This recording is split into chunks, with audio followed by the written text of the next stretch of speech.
Welcome to Choice Classic Radio. Like us on Facebook, subscribe to us on YouTube, and help keep this show alive by donating at choiceclassicradio.com. For more of your favorite old-time radio shows, join us on our companion podcast, Choice Classic Radio Detectives, where we bring to you tales from the greatest detective shows the golden age of radio had to offer.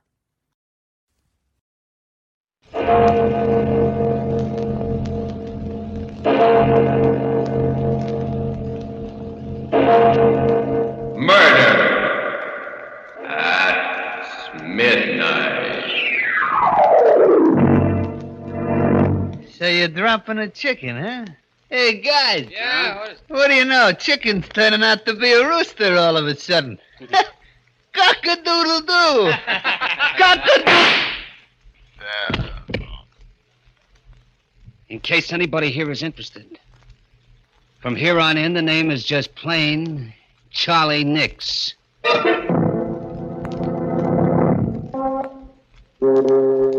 midnight. The witching hour when the night is darkest. Our fears the strongest, and our strength at its lowest ebb. Midnight. When the graves gape open and death strikes. How? You'll learn the answer in just a minute in Trigger Man.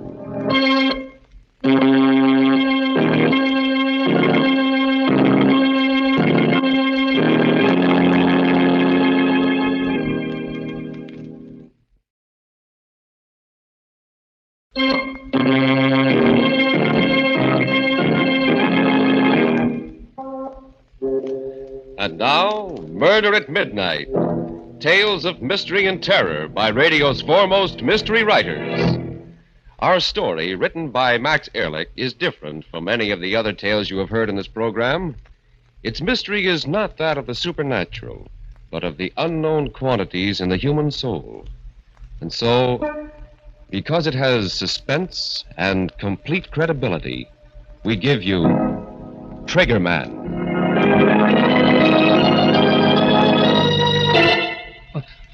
Was that the door?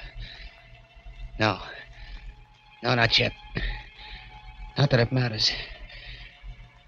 You can't get very far with a slug in your guts. But I can sit here. And when I come through that door, I'll show him what Chicken Charlie Nix can do with a gun. Sure. Maybe it'll be for the last time. But what can I lose now?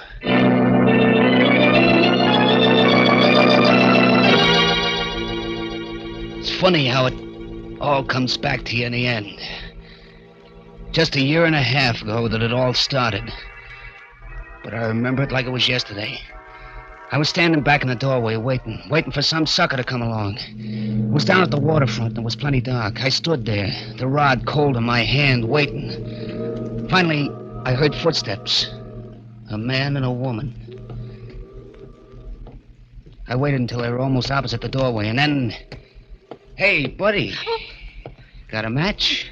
Why, yes, I think so. Never mind. Get your dukes up. Tell him he's got a gun. Oh, a stick-up, huh? Aren't you smart, sucker? Come on, reach. Get those hands up before I let you have it. Yeah. It's better. Okay, lady, let's begin with you. Oh, Tom, Hand over that purse. Better do as he says, Ann. All right, Tom. Thanks, lady. Thanks very much. Okay, buddy, let's have your wallet. I said come across with your wallet. Not tonight, chicken. What do you mean? Hey, wait a minute. How come you know my name? It's my job to know it. In your face, too. The name's Riley. From headquarters. Tom Riley. Plainclothes. Yeah. Keep up those hands. Keep them up or I'll drill you. I know you won't, chicken. Tom. Not for a lot more than I've got in my wallet. Tom, what are you doing? He'll kill you. I don't think he will. Will you, chicken? Keep away from me, Flatfoot. Don't come a step nearer, you hear? Another step and I'll splatter you all over the sidewalk. You haven't got the nerve, chicken. You know it and I know it. Now, drop that gun. Keep away, do you hear? I ain't afraid to shoot. I'll tell you, I'll let you have it. Then what are you waiting for? Well, That was for the gun, chicken, and this is for you. No. Hold me up, No, will no. you yellow belly rat. Pull the gun on me, will you?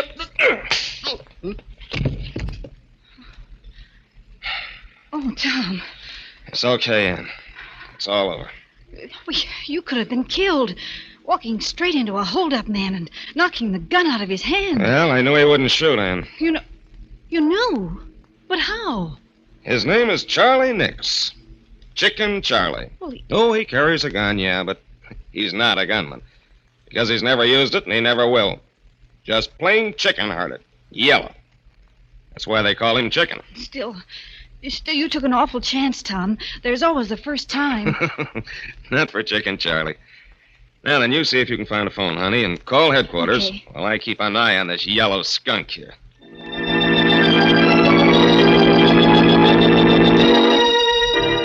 Yeah, that's the way it was. I just didn't have the nerve to put the blast on anyone. Sometimes in my room, I'd put my gun on the table and just look at it. I'd keep thinking, if I only had the nerve, I'd be one of Angelo Dinelli's triggermen instead of his errand boy. The rest of the mob would respect me instead of slapping me around and calling me chicken. That's what got me more than anything else, the way they laughed and called me chicken. It wasn't that I didn't try. That time I held up Riley, I was going to let him have it. I wanted to, but I don't know, at the last minute I got all cold inside. My fingers got stiff and numb. And it cost me a year in a pen. The day after I got out, I was sitting in the Boulevard Cafe having myself a beer when in walked the boss, Angie Dinelli. It's great having you back, Chicken. Thanks, Angie. Thanks. By the way, I saw an old pal of yours the other day. Yeah? Who? Tom Riley. Riley, huh? Yeah, it's too bad you didn't knock him off that night, Chicken. Yeah. But one of these days, Angie, I'm gonna meet him, and then Sure, I'll... kid, I know how you feel. After all, when a guy takes your gun away, it makes you look like a chum. Yeah, he made me look like a chump, all right. But I'm different now, Angie. That year in a clink, well, I got a different kind of nerve now. Wait and see. I'm gonna... Sure, but take it easy, kid. There's plenty of time, plenty. You just got out of stir, and you got yourself to worry about. What do you mean, Angie? I did my time, didn't I? I'm in the clear? Sure, Chicken, sure. But if you ask me, the pen didn't do you any good. You look kind of all in. You don't feel so good, do you? What makes you say that, Angie? Oh, I don't know. Your face ain't got any color, and you're breathing hard all the time. Well, I feel okay. Sure. I ain't saying anything's wrong with you, Chicken. But you never can tell until a good doc checks you over, huh? Yeah, maybe you're right, Angie. Maybe I ought to see a doctor, huh? Now you're talking sense, kid. Tell you what I'll do. I'll take you to my own doctor, Dr. Leonard. He's a big specialist, and he'll give you the once-over right. Yeah, but he probably comes high, and Forget it, Chicken, forget it. I'll take care of it. Won't cost you a dime. Hey, that's pretty white of me, Angie. Think nothing of it, kid. After all, you're one of my boys, ain't you? Yeah. Yeah, I am. Well, if there's one thing Angie Dinelli does, it's to take care of his boys.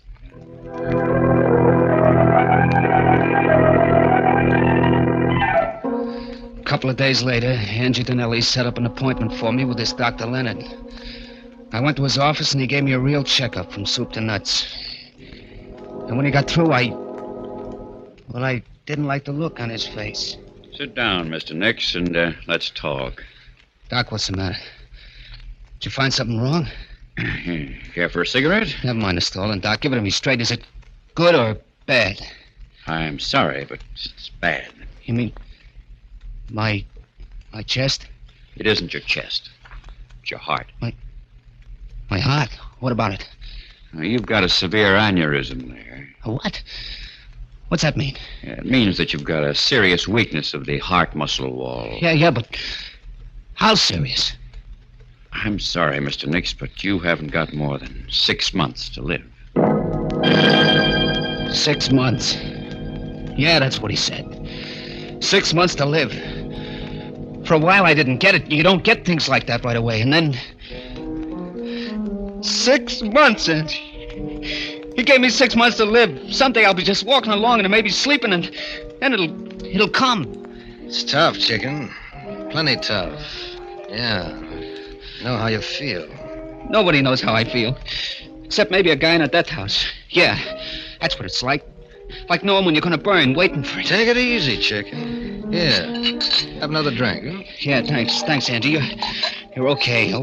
Maybe the doc was wrong. There's always a chance. No, Angie. Check me twice just to make sure. There ain't a thing I can do, not a thing except wait for it. Just sit around and wait to croak. Listen, kid. You've got 6 months to live. Okay. You know what I'd do if I had 6 months to live? What? What would you do? I'd live. Huh? Yeah, I'd spend all my time living. Champagne, dames, I'd have them all. I'd do all the things I ever wanted to do, but didn't have the nerve to do before. You see what I mean, kid? I'd live a lifetime in 6 months. Sure, but that takes dough. You can get the dough? How? From me. Huh? Look, chicken. You always wanted to be a trigger man, didn't you? Yeah. Well, I'm hiring you right here and now. At $500 a week. 500? But, Angie, you know I ain't got the nerve. Sure you have, but it's different now. You don't have to be afraid of a thing. Not a thing. Well, you can go around blasting guys like clay pigeons if you want to. But suppose the cops nail me. What do you care? Suppose they send you to the death house. You got nothing to lose anyway, have you? Your heart's bad, ain't it? You've only got a little while anyway, either way. Yeah. That's right, Angie. That's right. What can I lose?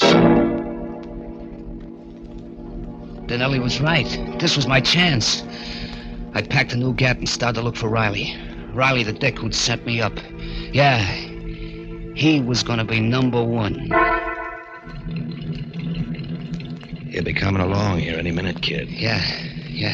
This is it, chicken. There's Riley. There he is. No, chicken, not yet.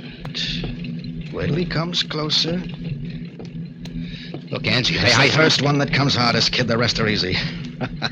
Look at him, pal. He knows from nothing. Take your beat on him. You can't miss. Okay, chicken, go ahead.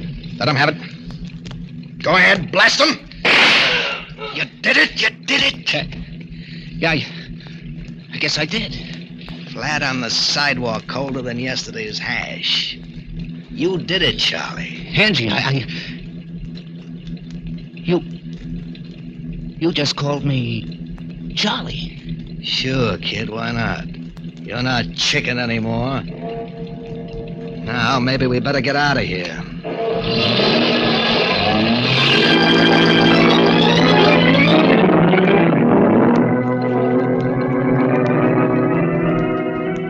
A car roars away up the street, leaving the body lying there in a pool of blood as the clock strikes 12 for murder at midnight.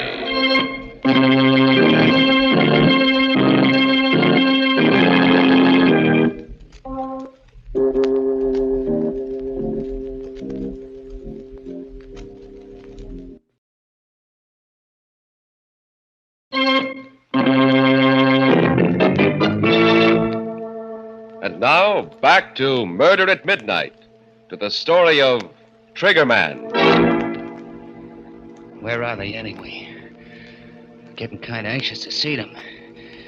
Even with a slug in my gut, I'll be able to give them quite a reception.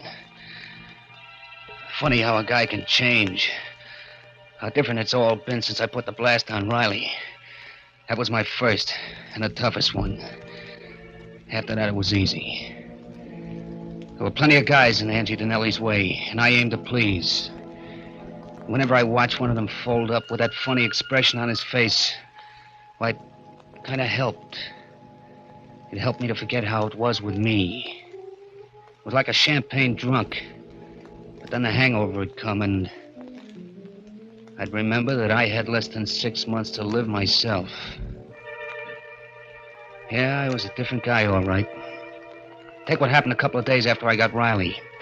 We was having a meeting up at the Hideaway on a new job when a character named Bummy Devine started shooting his mouth off. Hey, Chicken. Still carrying around that pop gun of yours? What did you call me? Chicken. Ain't that your name? The name is Charlie. Charlie Nix. Hey, guys. Yeah. What do you know? Chicken's turning out to be a rooster all of a sudden. Cock-a-doodle-doo. Cock-a-doodle. In case anybody else here is interested, the name from here in is just plain Charlie Nix.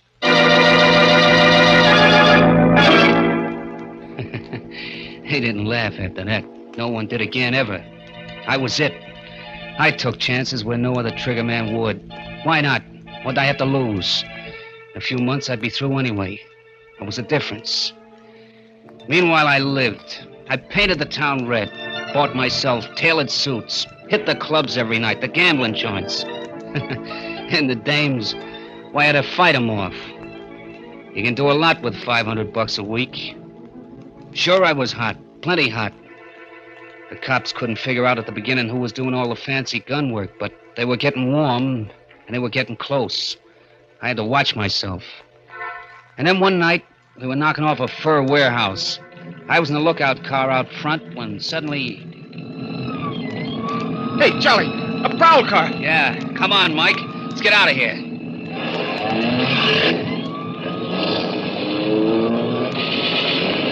Hey, they're shooting at us.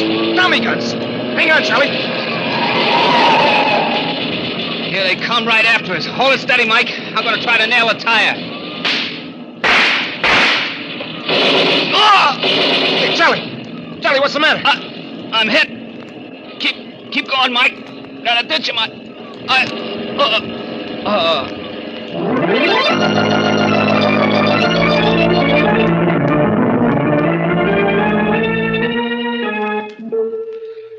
When I opened my eyes, there was a smell of chloroform, and the doctor was just putting away some instruments. Mike was there, too, with a gat in his hand, making sure that the doc would cooperate. Hello, Charlie. How do you feel? I don't know. What happened? The doc here just dug a slug out of your chest. Oh. How am I doing, Doc? You'll be all right. Lucky you've got a good heart. Otherwise, you'd never have made it. What? Did you say my heart was good? That's right.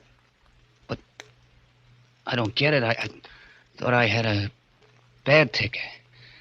They told me I didn't have more than a few months to live. With that heart, my friend, you can live to be 100. That is, if the police don't interfere.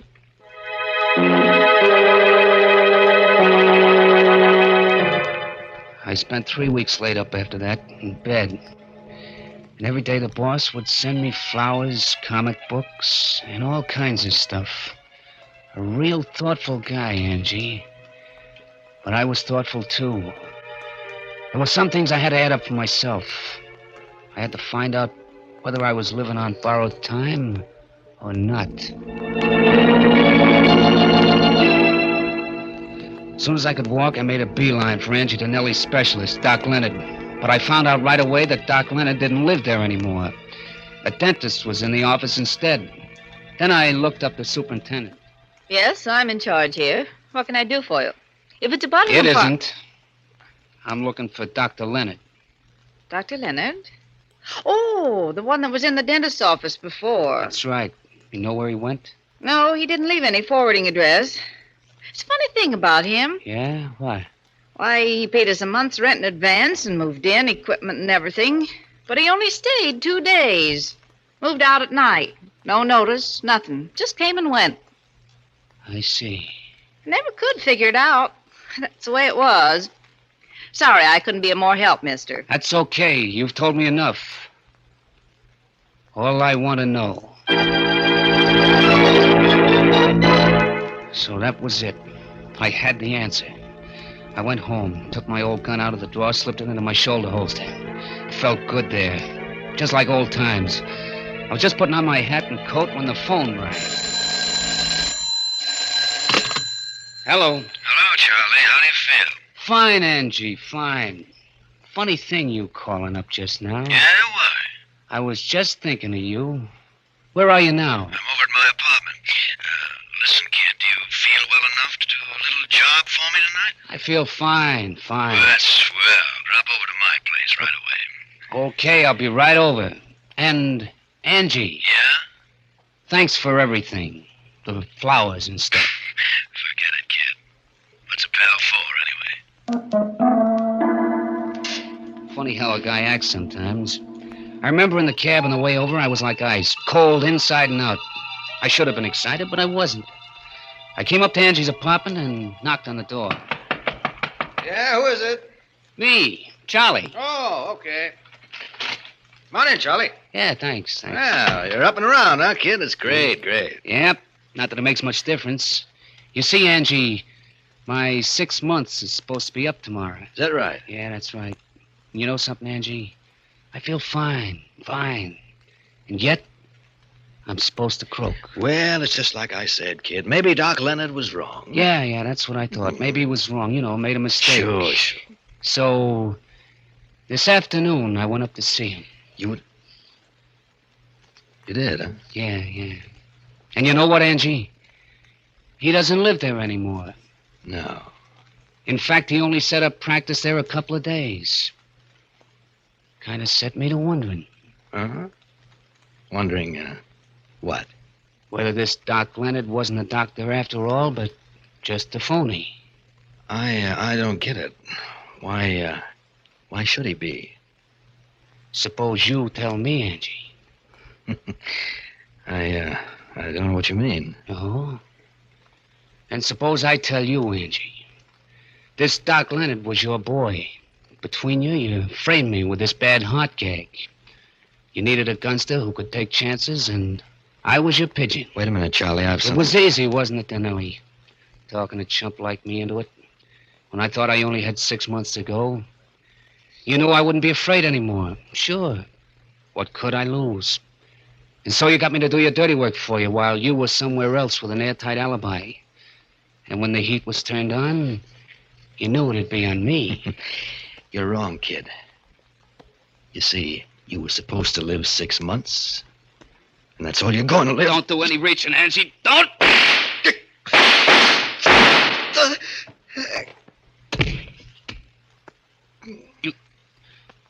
You taught me how to use a gun, Angie. You should have just let me stay Chicken Charlie Nix.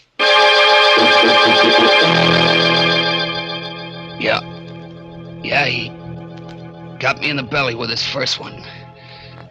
But I got him before he could repeat. There he is, lying on his own rug, soaking in his blood. And as for me, well, there ain't much I can do but wait. Somebody must have heard the shots, called the cops. Funny how I feel now. How different it is. When you think of it, if I'd stayed Chicken Charlie, I wouldn't be here now with a slug in my guts. Like the doc said, I could have lived to be maybe 100. Well, if it ain't old Chicken Charlie. Hello, copper. What did you call me? Why, we've been looking all over for you, Chicken, but it looks like somebody saved the state some dough. Not yet. I've still got enough stuff to... Stay where you are. Don't come any closer, you hear? No? Why not, Chicken? Because I'm a killer, that's why. Because I got nothing to live for anyway. And keep away from me, do you hear? Keep away or... Oh, what? Give me that rod. Stop, you can't. Sure I can, punk. Once a chicken, always a chicken.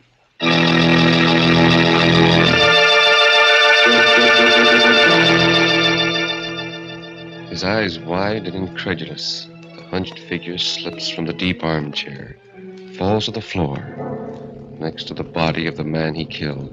And somewhere in the distance, a clock in a church steeple starts chiming for murder at midnight.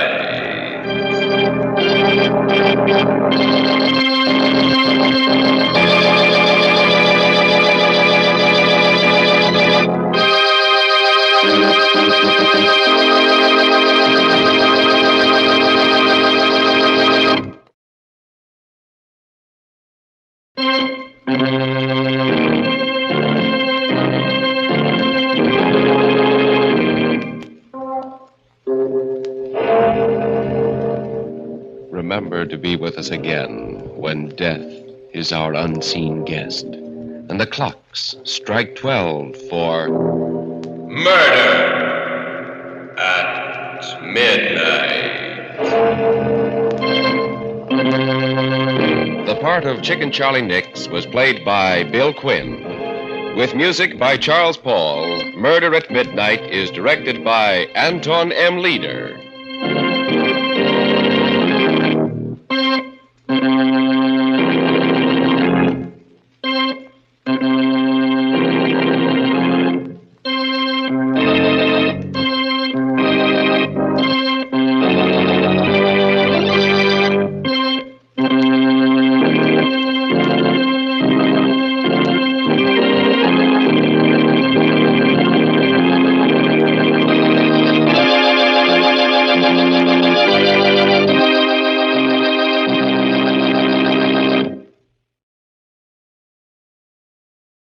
That concludes today's episode. We'd like to thank you and remind you to donate at choiceclassicradio.com. Remember, your donations make episodes like this possible.